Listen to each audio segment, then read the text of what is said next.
आपल्या रयतेचे राजे आहेत, होते आणि कायम राहणार आहेत.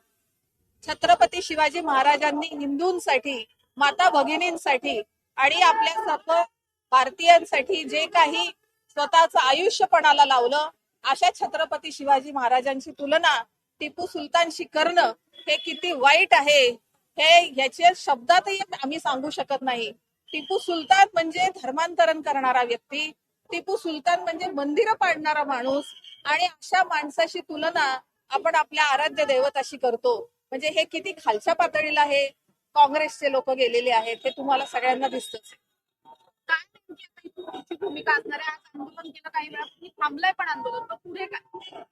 आंदोलन तुम्हाला इथं थांबलेलं दिसते, पण इथं आलेल्या प्रत्येक शिवभक्ताच्या मनातलं आंदोलन थांबलेलं नाही. आता नजीकच्या काळात शिवजयंती उत्सव आहे. आम्हाला असं वाटतं की ह्यांना शिवजयंती उत्सव साजरा करण्याचा सुद्धा अधिकार उरलेला नाही.